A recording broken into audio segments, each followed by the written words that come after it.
Coming to you from the greatest city in the world, it's the season finale of Ventriloquism Weekly.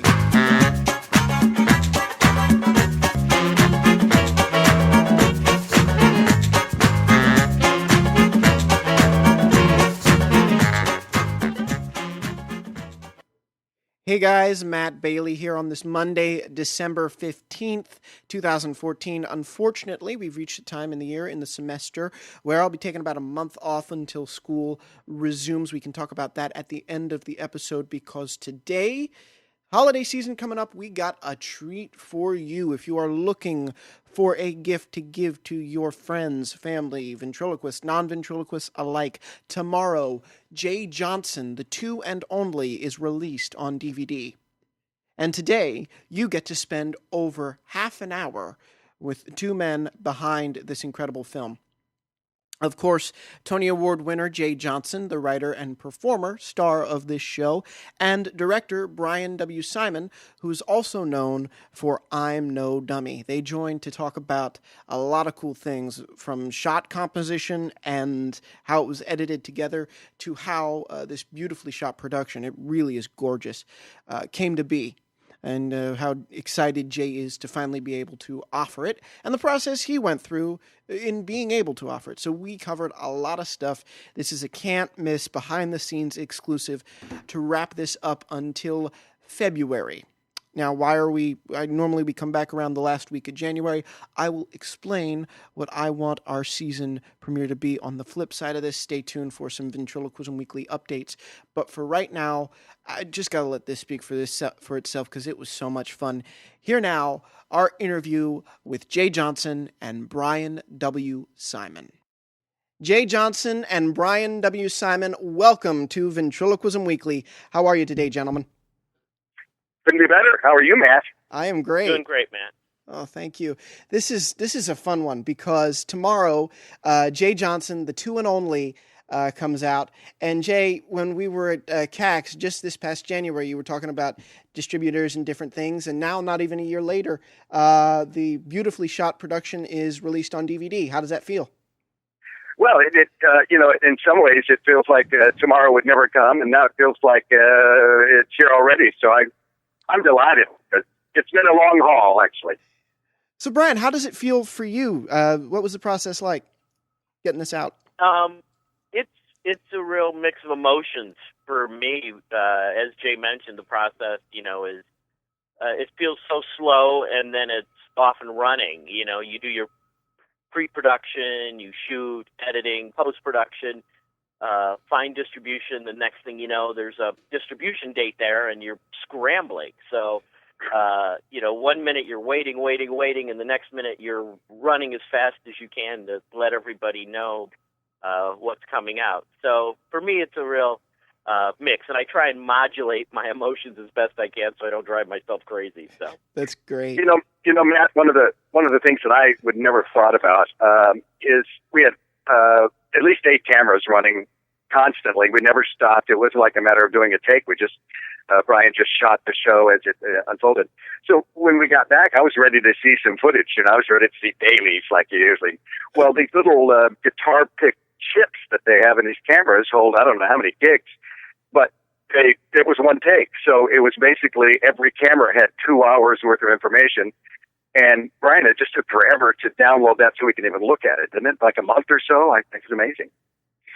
Yeah, it was a revelation for me as well, Jay, because when my assistant editor, Eric Lucas, was really prepping everything for me, and I'd be like, okay, so let's load it in, and then we'd load it all in, and the Big Mac Pro, the latest and greatest, couldn't handle all this data and all these cameras, because I had to see, we ended up with 16 different positions, and I'd have 12 at any one time on the screen, and it wouldn't run. And so then poor Eric would have to go back, take these hours and hours of footage, because each camera and of each take of the 3 shows would be 2 hours. It would be a 2-hour clip.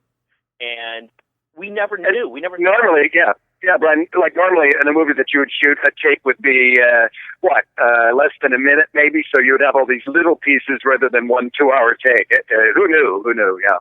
Well, yeah, we never knew, and Eric kept, working with them until we finally got going, and it was frustrating for both Jay and I, because we're like, when are we actually going to get to the editing process? Hello, Yeah. So, And once you were there, you said something to me when we talked about doing this interview that I have it written down. All visualization should disseminate from character. And you talked about how you composed the shots in editing, since it was such a long take, to really drive home character. Can you talk a little bit about that?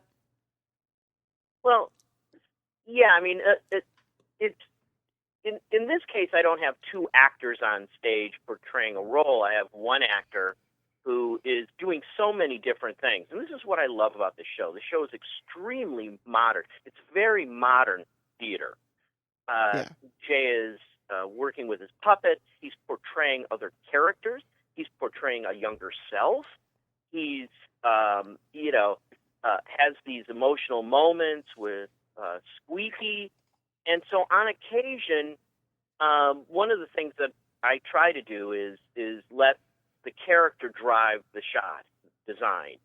And there's a couple moments in the film where I think it really kind of plays out, and hopefully it's somewhat seamless. But that if we were to talk about it, people can see what I mean, which is, for instance, between when Jay portrays Art Steving.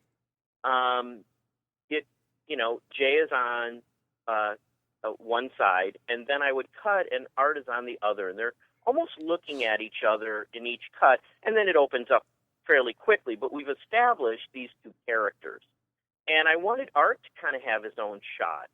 On stage, when you're sitting there watching it live, you're kind of making that edit in your head.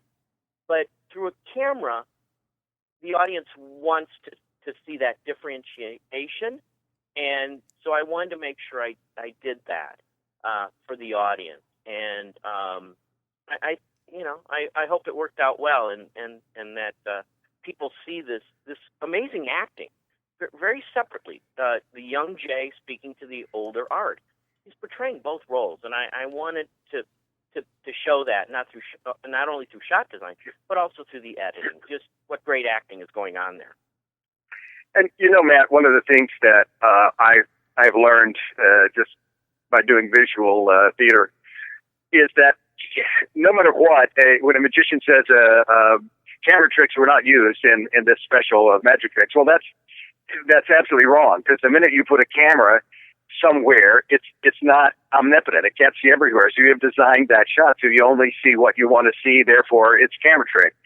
And the same is true with theater. When you put a box around it, you're doing that in your mind when you're watching a show, but we have to decide what the majority of people are thinking when they're looking at that shot, and what do we want to, lead them into thinking. And so once you commit it to a camera, you have vowed that you will serve that master. That's for sure. Absolutely. And to me, it's all about respecting what's on stage. And that's what I think, Bryan, you did really, really well, is just to capture it and capture it beautifully. And I want to backtrack just a little bit. There's no easy way to kind of come around to this, but for listeners who may not know, I would hope everybody does know I'm no dummy.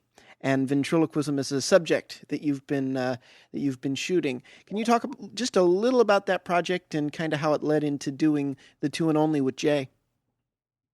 Well, I'll start it off, if Jay could finish it, which was I wanted to make a documentary. It came about during the writer's strike, where we wanted to continue doing projects, but the writer's strike shut down just about everything except documentary filmmaking. And so I wanted to find something that I was interested in. I'm not a ventriloquist. I've never tried it, but I love ventriloquism very much. I'm just delighted by its magic, and thought of doing a documentary on ventriloquism. I thought for sure there had been 20 of them made. So when Marge and I talked about it, we started doing our research, and there was not a feature-length documentary done. There had been segments on TV shows, and I think some short docs were made but hadn't really seen the light of day.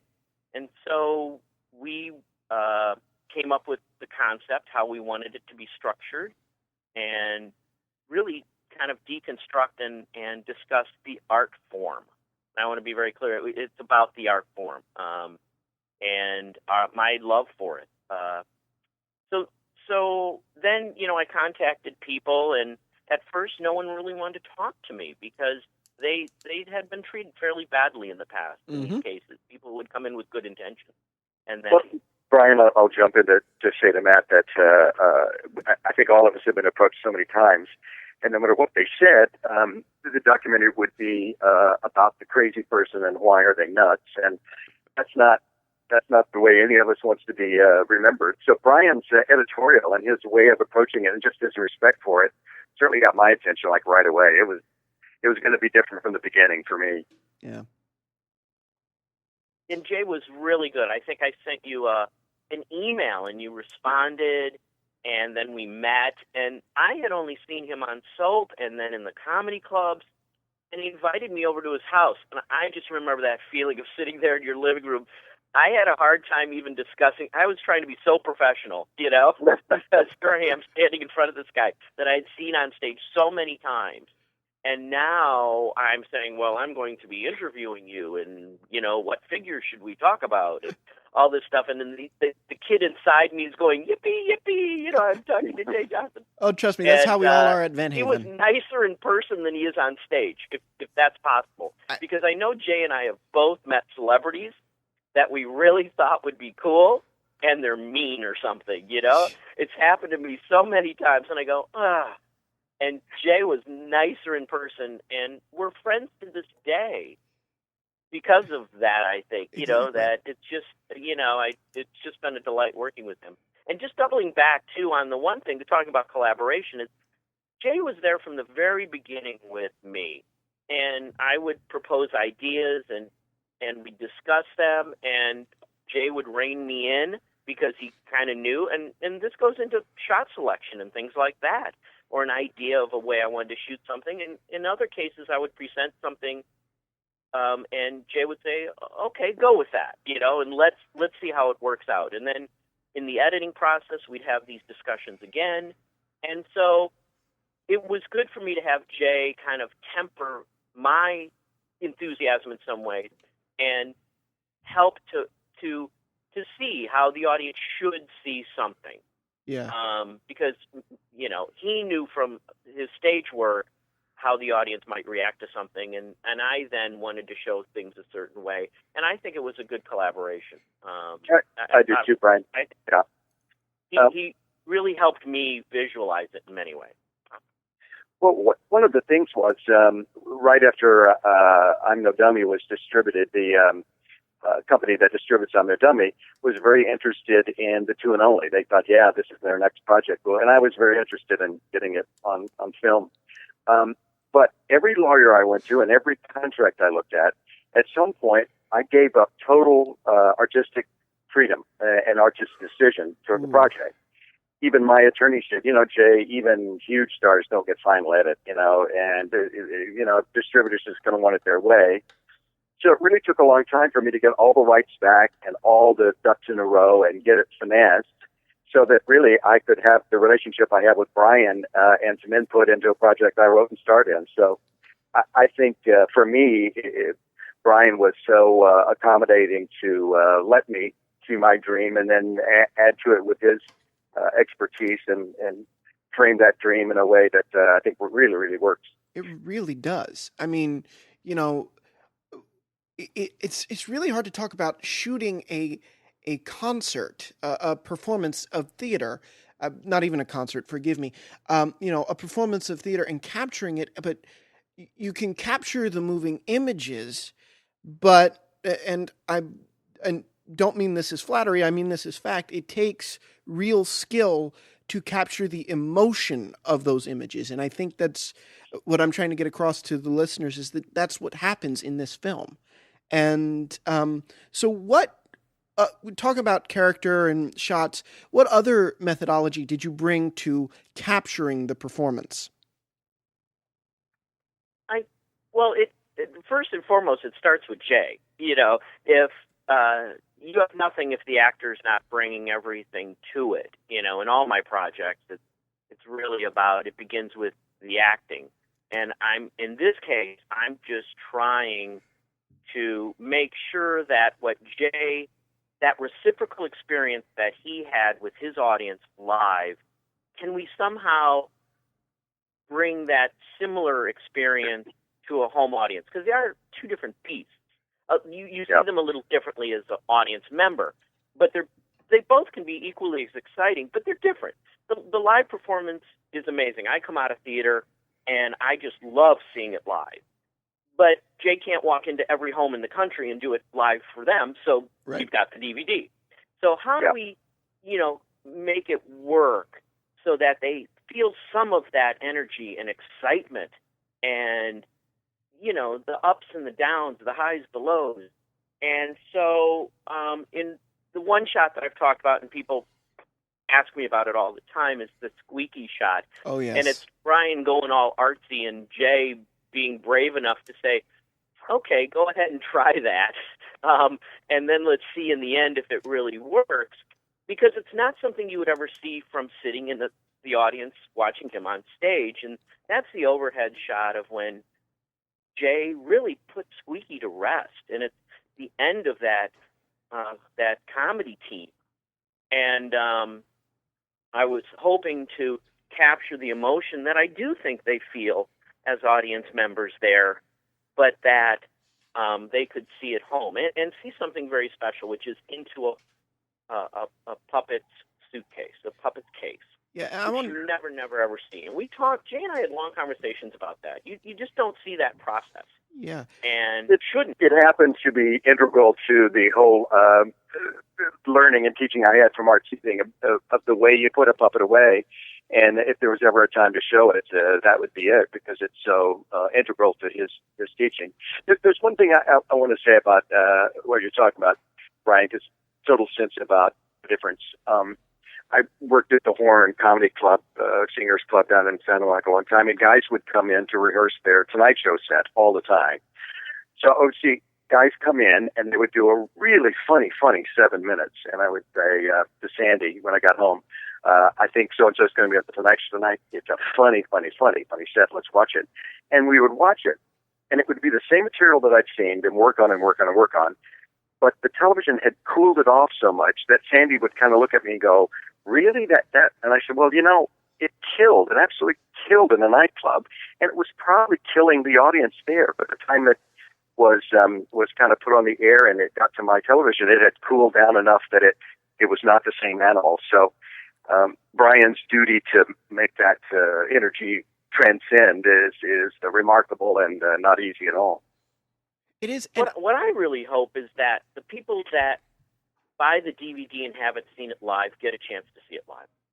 Me too. Yeah, me too. And vice versa. Anyone that has seen it live buys the DVD, because I think they will have two different experiences and two wonderfully different experiences, and see things differently that they didn't see before, going both ways, where now they may have seen it at home and on the DVD, and they'll know what's going on from their seat in the theater with Jay and Squeaky when Squeaky's laid to rest, and vice versa. They see it from the theater, and then they get to see it intimately, and there's many moments like that. That's just one that I bring up. But and I think it could be a really wonderful experience to see it live, see it on the DVD, see it both ways.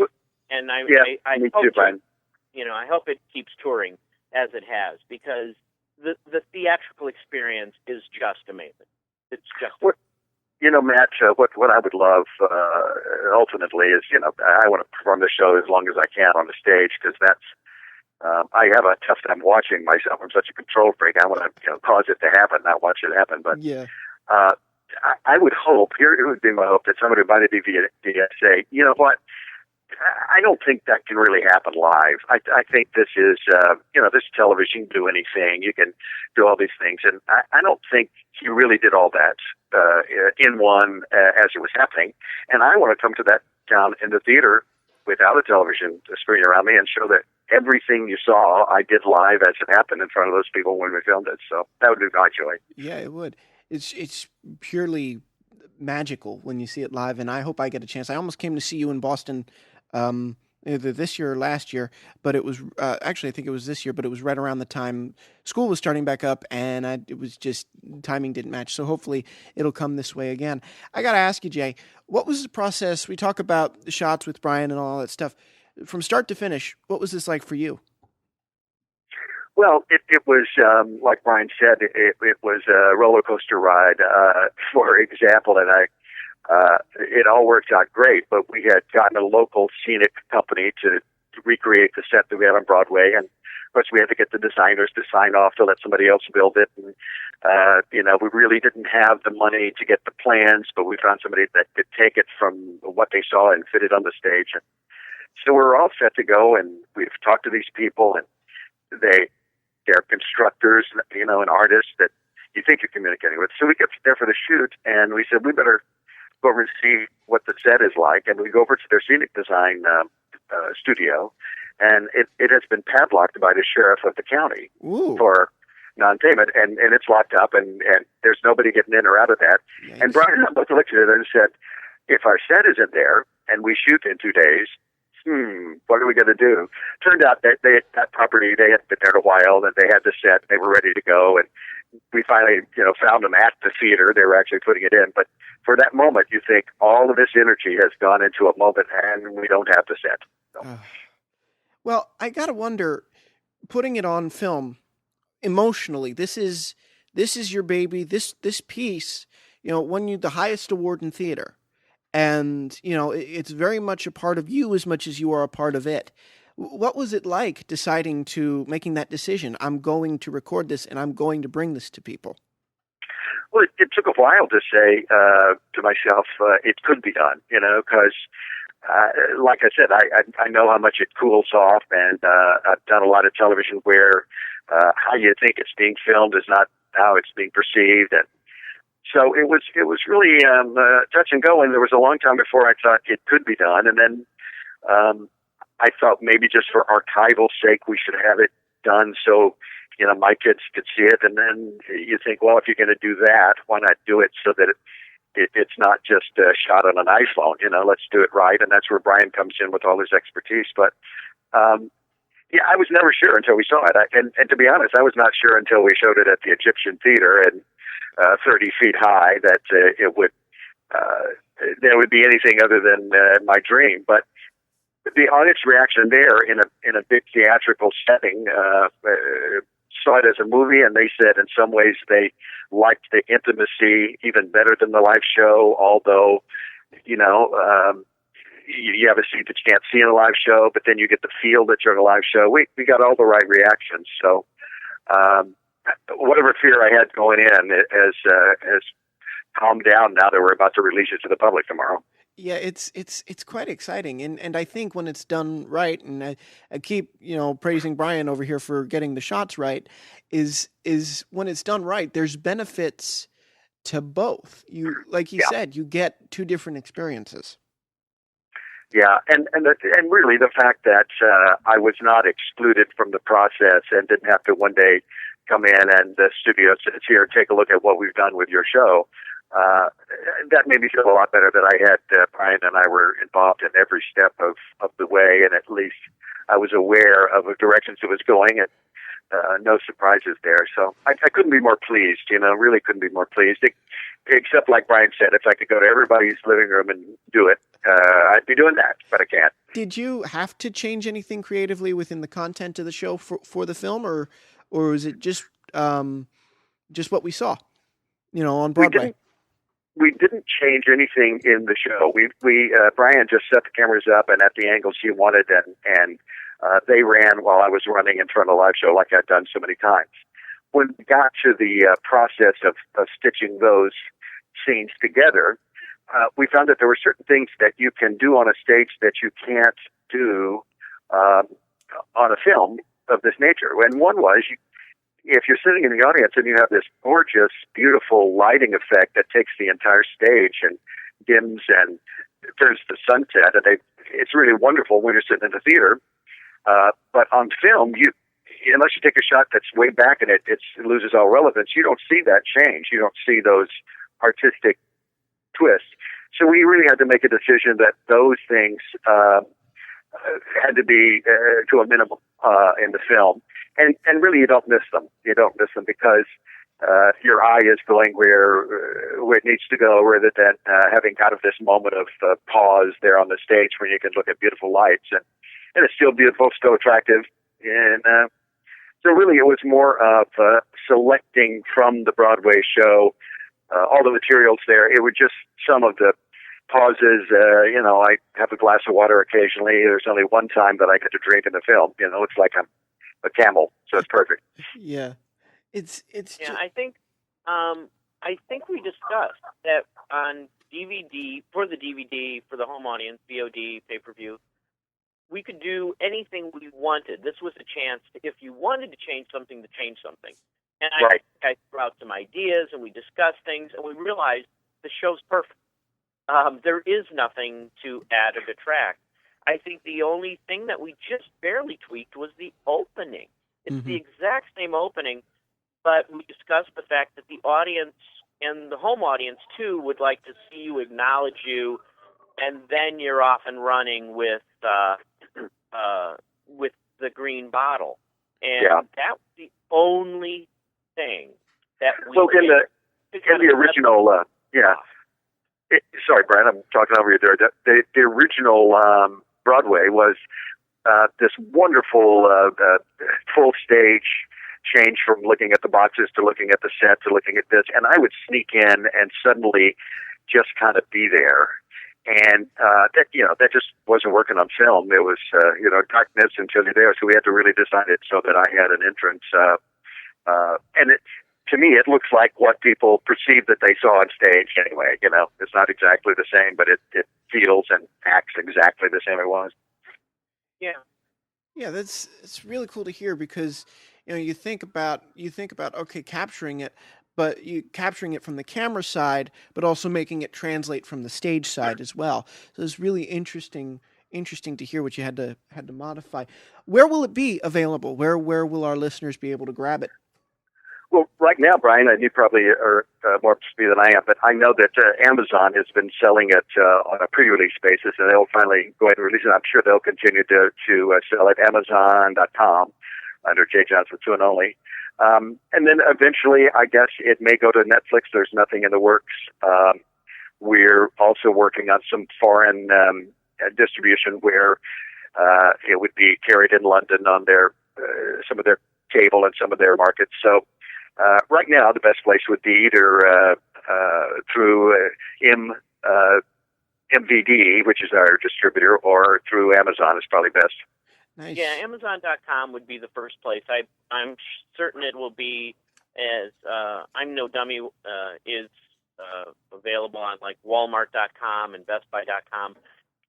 This one will roll out kind of the same way. But right now, if people want to get it first, Amazon.com is the place to go to get Jay Johnson, the 2 and Only. Ultimately, Matt, the distributors are going to, what do they say in marketing? Be an arm's length away from desire, so it'll be at your checkout stand when you go to get your beer.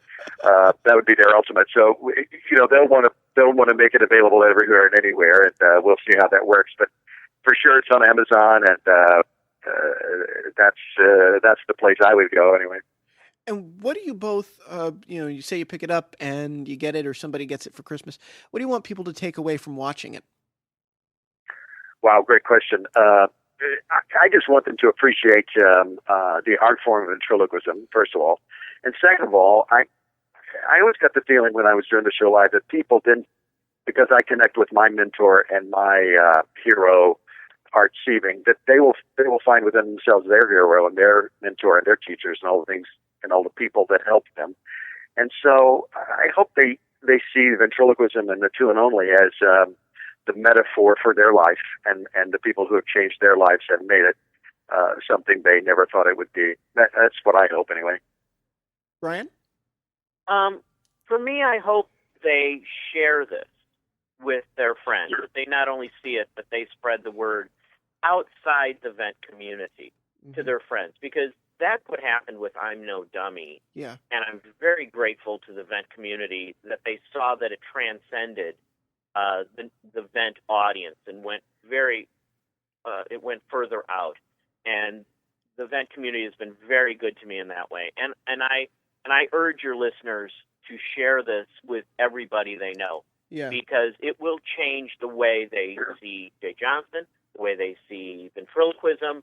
It is transcendent in that this theatrical piece is transcendent and really is appealing to a very broad audience. And I think the show really does speak to ventriloquism on so many levels. Yeah. That, get out there and tell everybody about it. Not to get too much on the soapbox here, but while I have you both here talking about, making sure this gets to the audience and people know that this is about respect for ventriloquism. I'm a film student, so this question's a bit self-indulgent, but why do you both think ventriloquism hasn't been respected on film in the way that it should, in the way that it is in Bryan's films? I think I have the answer, at least in my mind, that the character of a ventriloquist, in variety shows you would see a ventriloquist perform, but the character and the type, the archetype of a ventriloquist, it's very easy to write in a negative, easy to believe that a guy that would put this kind of life into a puppet would be crazy enough to, kill his family and dig a grave. So I think for a while it was just a really convenient way for a writer to find an interesting, different character that you immediately bought in as a little odd. Mm-hmm.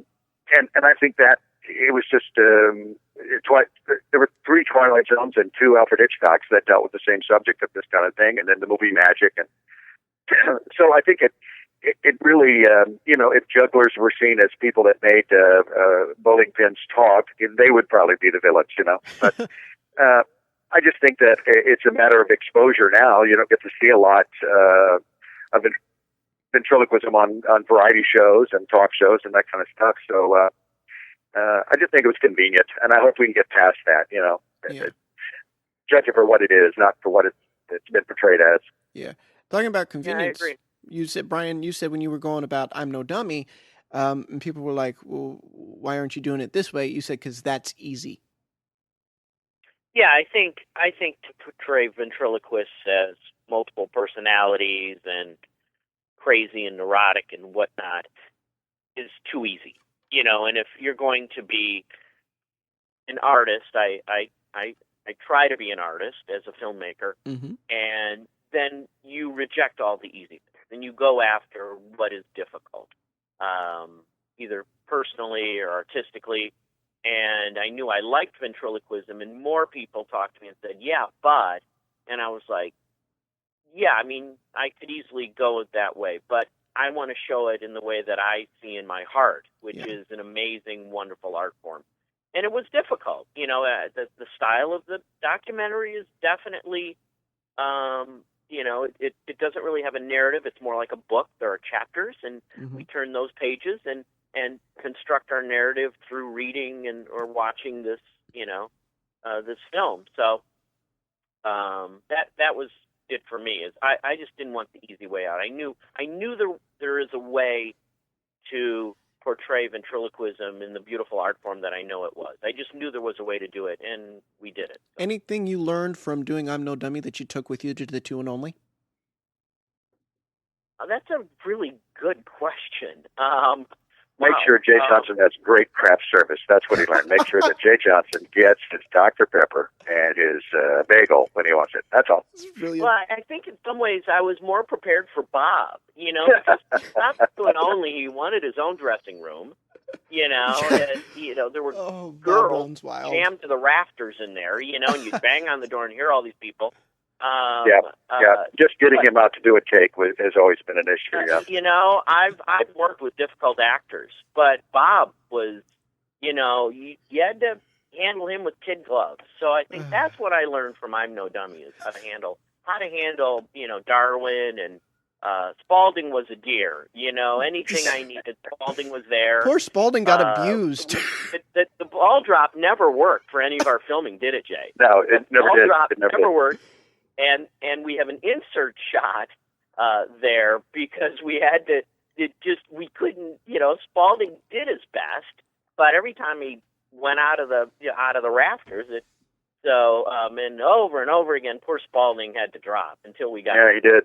And even that, Matt, I think I told you, Catch, that was a redesign from the Broadway. The Broadway, he rolled down the scoop set and would roll kind of like a pinball down the back, and that was so complicated. And on Broadway, it would work about every fourth time. I said, I'm gonna find a foolproof way to make Spalding appear, and he'll just drop from the sky. And rehearsals, he was just fine, but none of the three times we had cameras rolling did he participate. One, he bounced completely off stage. One time, he didn't come down in time.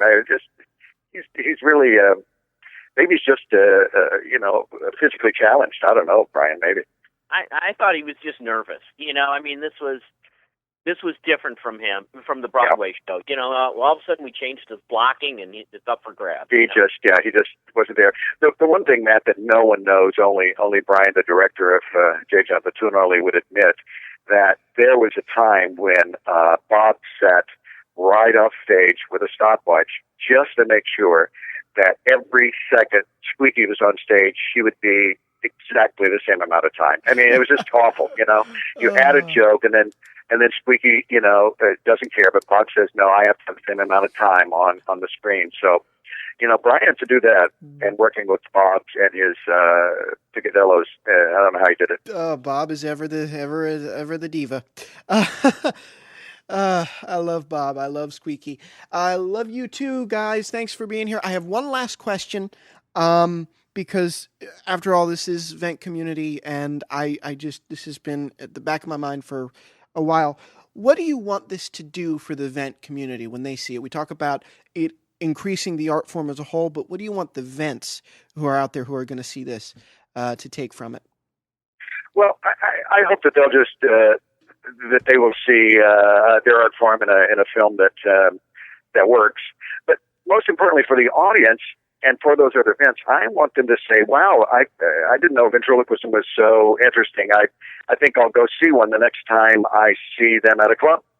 Because I think sometimes people believe that once you've seen a ventriloquist, you've seen them all. Well, once you've seen a singer, you haven't seen all the singers in the world. So maybe this will encourage them to take a shot at some really wonderful talent that's out there. That's what I hope. Great.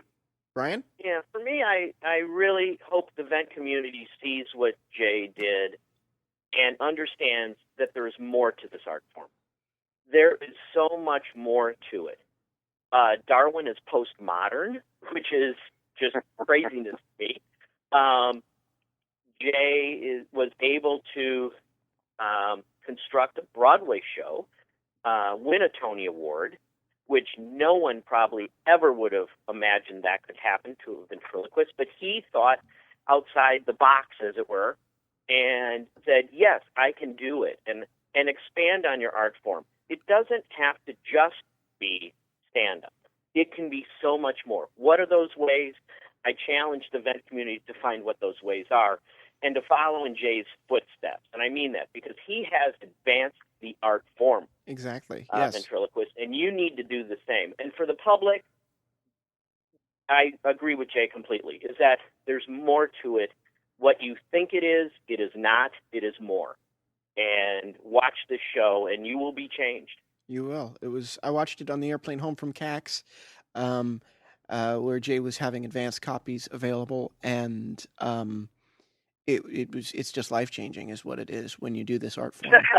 It really is. Okay, there's an angel that has just come down and says it's time for me to be resurrected. I don't know, you guys are talking like this. I just, I just want to do my thing. I love to perform, and any way I can perform and get it out there, whether it's DVD or stage or doing what I do, that's what I want. And, for a young kid that didn't know where he was going to go, a dyslexic, underachiever in some of these ways, ventriloquism was my savior, and I hope somebody finds it that way for them as well. It's out there for them to do.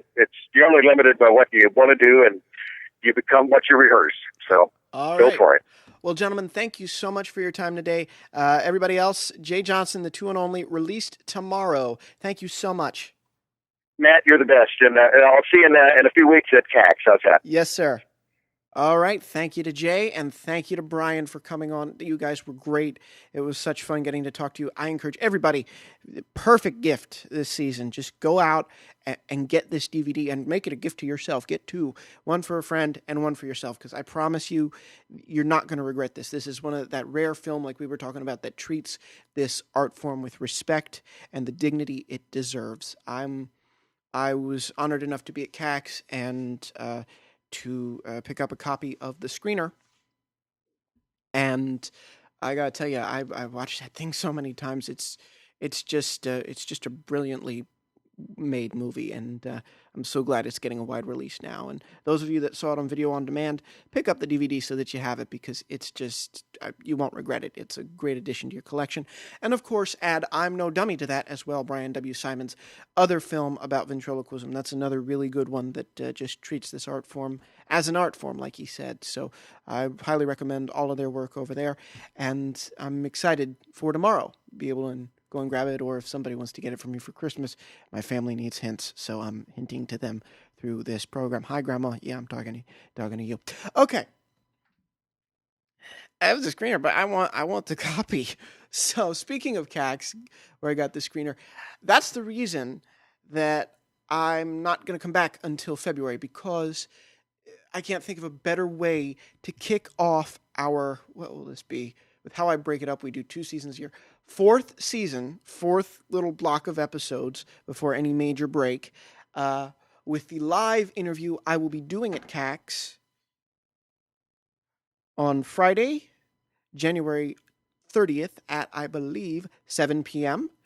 with the incredible, legendary Willie Tyler. I'm so excited, so honored.